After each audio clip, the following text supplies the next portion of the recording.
In the governance structure, a speaker becomes the third powerful person in the country when he is sworn in.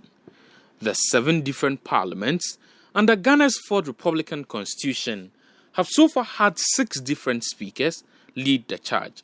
3 of the 6 were once members of parliament. The first person to have been appointed as the Speaker of Parliament was Justice Daniel Francis Annan.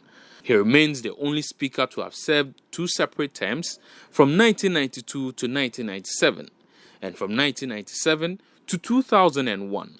This record might be equaled in the coming days following the decision of the National Executive Council of the governing NPP to maintain the current Speaker of Parliament, Professor Mike Quay, as the party's nominee for the Speaker in the 8th Parliament. His Excellency the President and Council believe that considering the slimmest nature of our Parliament, with only one more than our opponents, we need consistency, we need to have somebody that will not create any friction whatsoever. We've seen some before. In the year 2004, we had a situation where our speaker was changed, and the brouhaha that went with it was not okay. The election of a Speaker of Parliament is the first agenda that takes place at the beginning of the first sitting of a new house.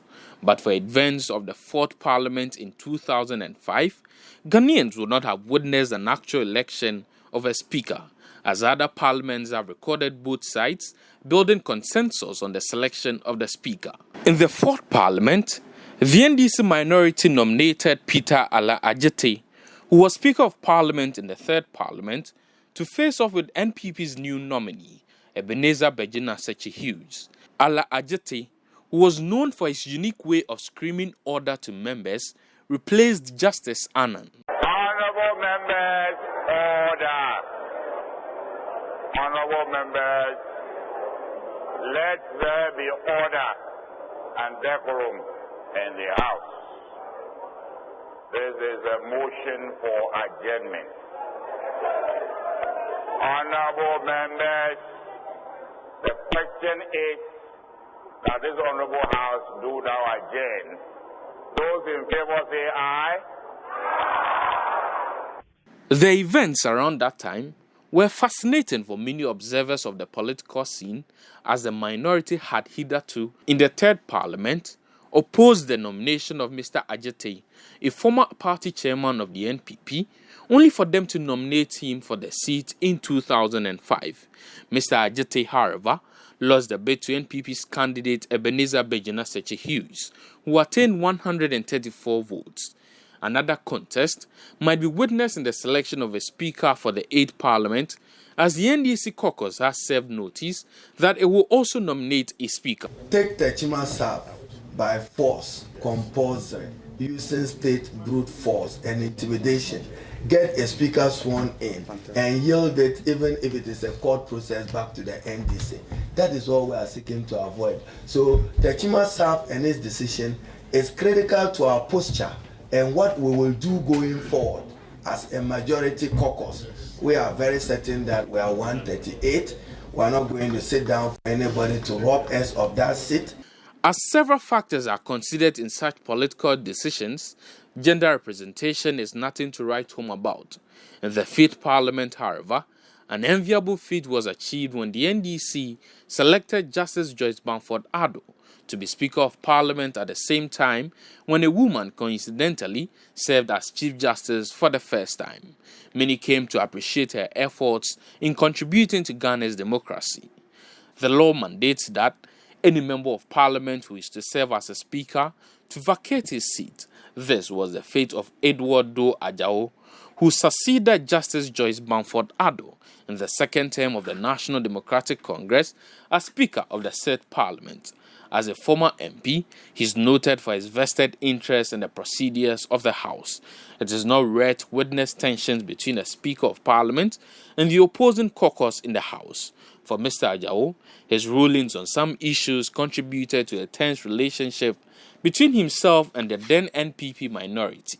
The NPP minority, for instance, took a swipe at him for disallowing a motion tabled before the House requesting a bipartisan probe into allegations of conflict of interest against former President Mahama in the matter of the Ford gift scandal. Where Parliament investigates instances such as this, and it's found out that there's not been any breach of any known law. However, it's established that that conduct was offensive. Parliament could then fashion out a law, which explains why the Constitution stipulates that the inquisition of Parliament could extend into lawmaking. That of Shrag is not so defined. And I thought, to be charitable, that what the Speaker did diminishes the status of Parliament. The Speaker, by virtue of being the third powerful person in the country, is mandated by law to act as President in the absence of the President and his vice.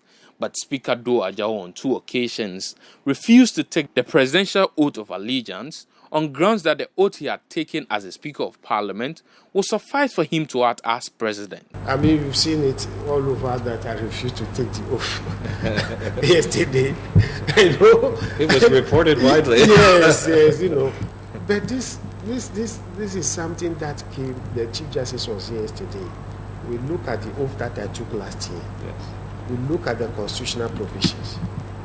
The majority that came, the honorable minority that came, we look at it, and the consensus then in my lobby, speaker's lobby, very close to the chamber, was that there was no need because that previous vote can take care of the current situation. Right. But a private citizen and managing director of Citi FM, Samuel Atamensa, took the matter to the Supreme Court for an interpretation of the law. A ruling in favor of the plaintiff resulted in Doe Ajao taking the presidential oath of allegiance in one instance when both the president and vice president were out of the country. That I will uphold the sovereignty. That I will uphold the sovereignty. And integrity of Ghana. And integrity of Ghana. And that I will preserve. And that I will preserve. Protect. And defend the Constitution of the Republic of Ghana. And defend the Constitution of the Republic of Ghana. So help me God. So help me God. The Speaker position is augmented with 2 deputy speakers, which are usually shared among the 2 caucuses in Parliament, except for the 4th Parliament, where the NPP, in an attempt to punish the NDC for nominating Ala Ajete, used its majority to win both the 1st and 2nd deputy speaker positions. The NPP has so far named candidates to fill other positions in Parliament, except for a nominee of the deputy speakership position. Sources within the party have, however, tipped current First Deputy Speaker Joseph Osei-Owusu, Joseph Osei-Owusu, and the Minister of Railway Development, Joe Garte, as possible candidates for that position. The NDC, on the other hand, is yet to make known any of its nominees for the various positions, even though sources within the party have hinted that the leadership at the caucus level will not change that much. The party has, however, made its intentions known to put forward a nominee for the speakership position.